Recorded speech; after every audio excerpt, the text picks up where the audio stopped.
میکنی؟ من در تلویزیون کار میزنم. خیلی بیشی همونجا کو سر میکنی بیشی. همونجا بشینم. اخبار گفت. پول تو اینمونم.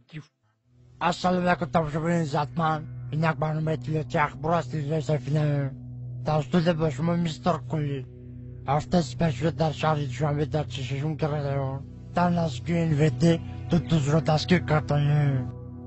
صدراعظم نجمی و بهرام غفوری ساعت 12 شب بین خوراکگری از خونه بیرون شده و خونه عبیدالله سعدالله حمله کردن.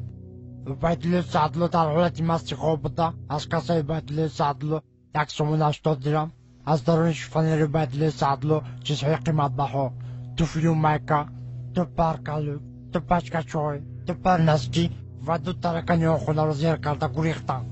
از این کارها سردار گروه میلیسیا حسن چیلا خبر شده با کارگردان کرفسه جمهوری تاجیکستان خبر داده. کارگردان کرفسه جمهوری تاجیکستان دولتمند خال کرکی بیگ پرده قاسم از این کارها خبر شده.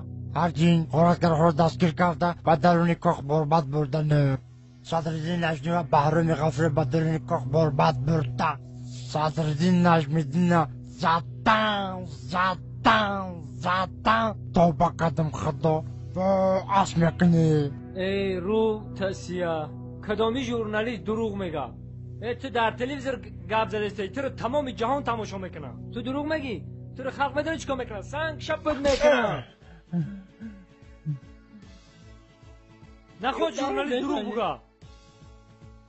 چه داره بزنی؟ تو فالبینی دروغ گفته استی.